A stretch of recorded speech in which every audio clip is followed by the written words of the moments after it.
I just made myself a nice breakfast. Doesn't look that pretty, but whatever. I made a egg white scramble with mushrooms, onions, and a little bit of cheese. And then I have these 2 veggie sausages. I went to Pilates this morning and I walked on the treadmill for like 40 minutes. So feeling very, very accomplished this morning. This week has been a very interesting week because last week I got laid off of my, as I like to say, my cushy tech job.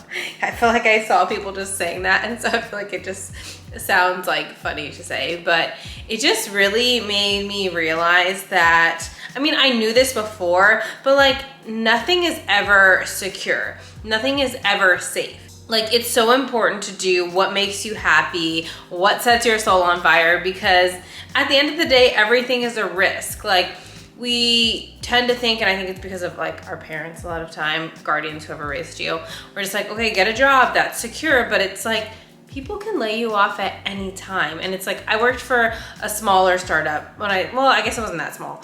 It was like, when I joined, I think it was like 80 people, and then I think they got to like 100 and something. So not that small, but before I did work for enterprise, and I don't know, they probably have like 50,000 employees. I don't know, 20,000, I don't know, whatever, a lot of people. So a very different environment. Like, I could technically know everyone in the company versus enterprise, I couldn't. But it's like, my friend works for Netflix, like they did a layoff. Like, it doesn't matter if you work for a small startup, a bigger startup, a huge corporation, like you can get laid off at any time. It doesn't even matter your position. Like, my girlfriend's company, they weren't performing the way that they wanted to. They wanted to get more funding, so then they fired all the C-suite. My company wasn't going the way they wanted to go, so they fired 40% of the workforce. Not the C-suite, not the decision makers, which doesn't make sense in my eyes, but like, who cares? But it's just like, it's crazy. And I was talking to my dad, like he said this to me before, but he's like, you know, this is why I instilled in you not to rely on someone else for long-term employment. And there's nothing wrong with it, right? My dad just has more of like an entrepreneurial mindset versus my mom is like, nope, just stay in your job. Like, she likes to have a little like side hustle, but she's like not a full-blown entrepreneur. So it's just very interesting to have like different perspectives from my parents.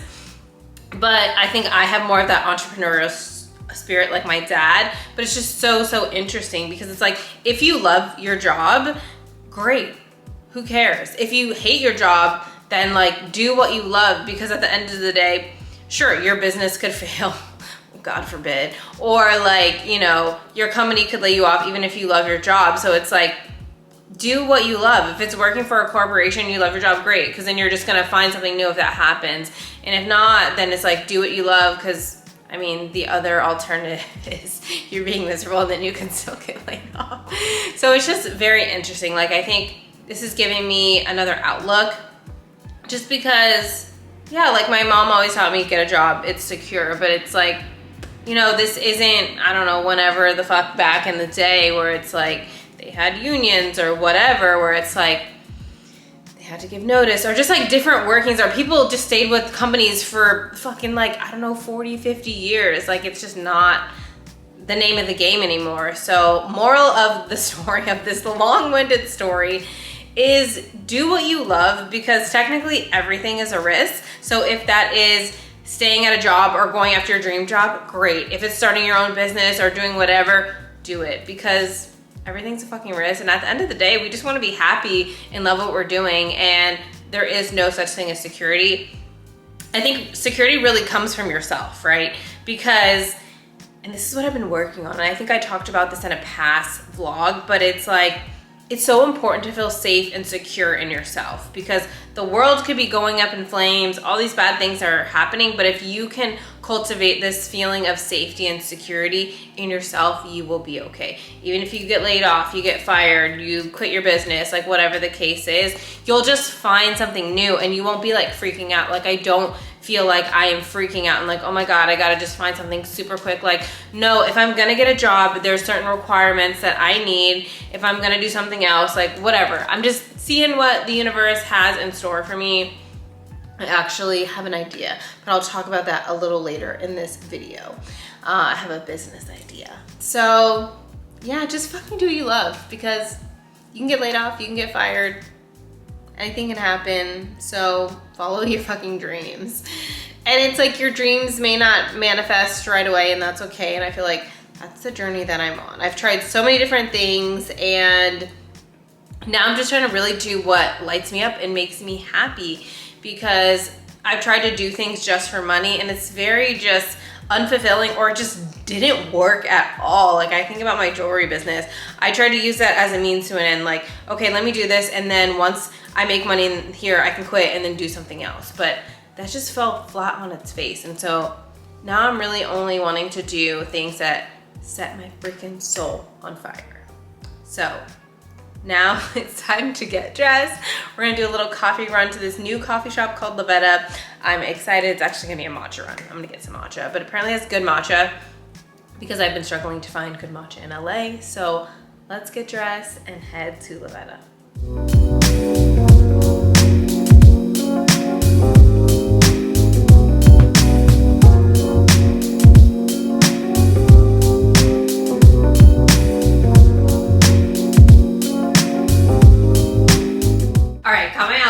I'm out of the shower, so I'm thinking these shorts and this bodysuit, and I'm thinking this white blazer. It's not super warm outside. I feel like it's like 72, so I think I can get away with it. But sometimes when I wear this blazer and I put it on, I look like I'm a doctor, so TBD on the blazer. Also, I'm trying to think if that looks cute because my white shoes are really white and this is kind of like an ivory cream, so I feel like it's, I don't know, the colors might clash, but let's get dressed.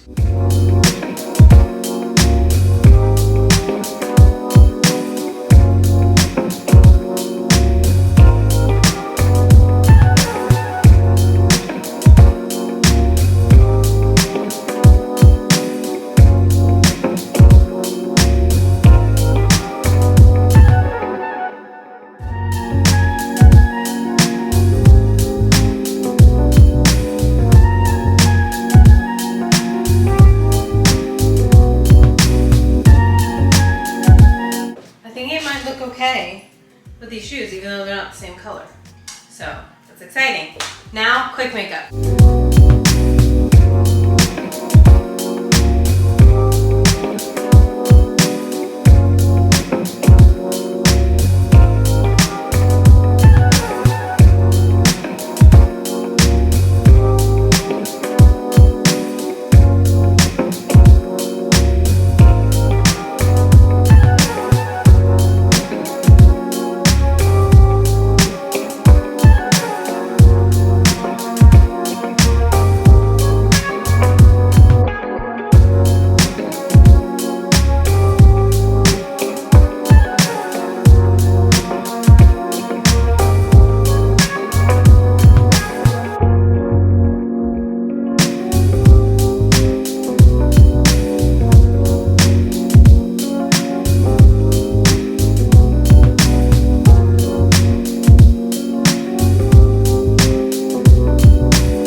Lavetta was super cool. It was kind of hot, so I dropped my jacket, but I did get some cute pictures.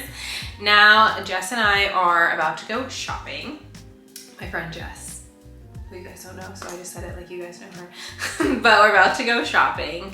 And I have a cool business idea that I'm gonna talk about when I come back. So let's do a little shopping and see what we find.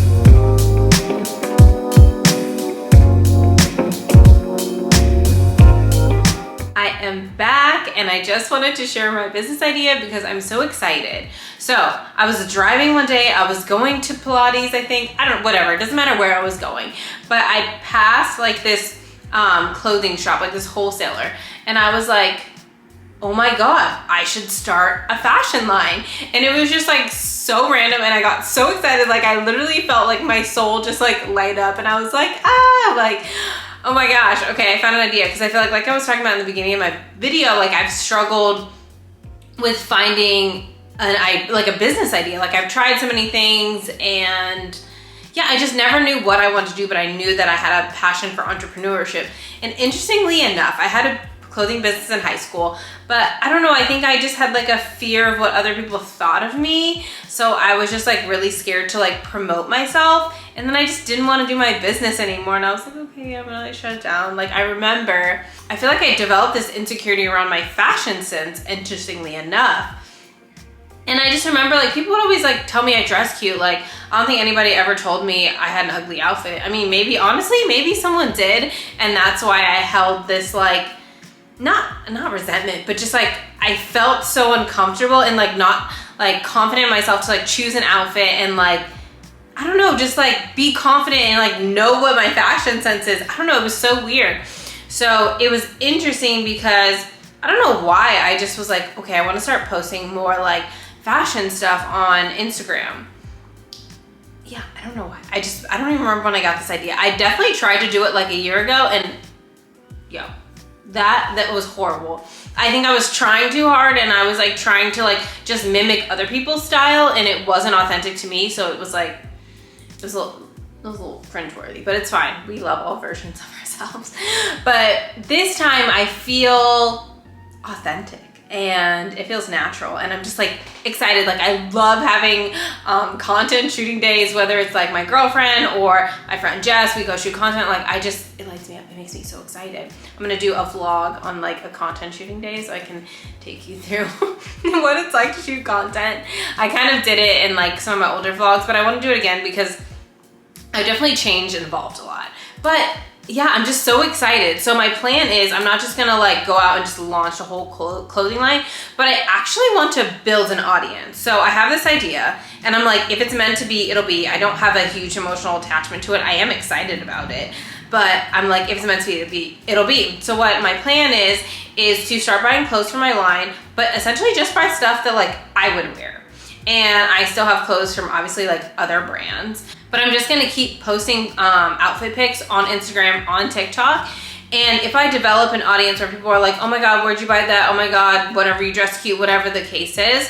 And people like, I see people are actually interested in my outfits and would buy things from me, then I'm gonna launch my clothing line. So right now I just get to buy stuff for me and benefit from it.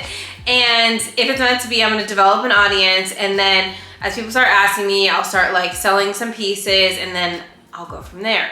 So that's my business idea. So I went and like looked at clothes because I wanted to see like, is this really something that I want to do? And I also eventually want to start designing my own clothes, but obviously that requires capital, and that's not what I want to do off the rip. So my plan is to like wholesale clothes, and I want to like, you know, put my label on them and all of that stuff. And then once I develop the capital and I see there's actually a market and an audience, then I'll start designing my own clothes, because that really excites me, but I don't know how to do that. So I would definitely want like outside help. So that's somewhere in the future if it's meant to be. But I don't know, I'm just really excited about this. Like, I'm really just trying to do more things that set my soul on fire, like I was talking about earlier. And this just like lights me up for some random reason. And I've definitely been doing a lot of EFT on just like fear of success and just like working through shit. And maybe this was just something that was like randomly buried deep, which was like, I just didn't even know. Like I just always kind of felt uncomfortable in my clothes, and I was like, I have nothing to wear, and I'm just like, like the whole time. And I couldn't really figure out why. And now like I put an outfit on today, like the one I put on earlier, and I was like, oh my God, my outfit's so cute. Like I feel confident in my ability to put together clothes and like choose cute clothes and all of this stuff. And I definitely want to do something in my business that also like gives back. Like I don't know how I'd give back to the environment, I guess. But like I definitely, well, when I actually start designing my clothes, I want to source like only sustainable materials, all of that stuff. In the beginning, I know it might be a little bit more difficult. And I know the fast fashion industry is kind of, or just like the fashion industry, not even the fast fashion industry, just like the fashion industry is really like ruining the planet, and I am a big proponent of, you know, saving Mother Nature. So I want to like try to balance it, but it's fine. I'm gonna figure it out. I'm going to save the planet and still run my clothing line and all of that stuff. And in the beginning, like I said, I might not be able to, I mean, I'm not gonna rule it out. Who knows? Anything is fucking possible. Like maybe I'll find sustainable wholesaler or whatever, but I just know that I'm really excited about developing this fashion brand, fashion line. I'm still developing the name. I was thinking about Kaii & Co, but it reminds me of Tiffany & Co, and then it reminds me of jewelry. So I don't know. So TBD on my clothing line name. But yeah, I'm really excited about this new adventure. And I think it's kind of cool because I'm not using it as a means to an end. Like, yeah, I was talking about that earlier, right? Yeah. So it's something I'm actually genuinely excited about. So I'm like, if it works out, like, great. I'm not gonna just like ditch it because this is something that I've struggled with, and I've realized like I've gone shopping on like Revolve, ASOS, like Nordstrom, wherever, and a lot of times I can't find cute tops. Like I found cute basics, right? I'm wearing this Good American shirt, bodysuit. I love this bodysuit, it's great. But when it comes to like finding cute pieces for like vacation or like going out, I like struggle so much. Like things don't fit me or I just can't find anything. Like I love basics. I don't want to do basics in my line because I feel like you can find like great basics from like Aritzia, Nordstrom, fucking Good American, wherever the fuck you shop. But more just like cute pieces that you want to wear on vacation, going out, like dinner, like all of that stuff, because that's really where I struggled. So my brand is also solving like my own problem and maybe other people's problems, because I'm sure I'm not the only person who suffers from this. So yeah, I always like to clap in my videos. I don't know, but I'm so excited. So we will see what happens if I'm able to attract this wonderful target audience that loves my fashion sense. I know it's like not gonna be for everyone. Not that I like dress weird, but you know, everyone has their own style. So I don't know, I'm excited. So we'll see what happens. And I didn't buy anything today, but I'm gonna go back on Friday probably with my friend Jess and get some pieces and then start shooting in them. So a lot of fun stuff is to come. But this is the end of this vlog. So thanks so much for watching and I will see you next time.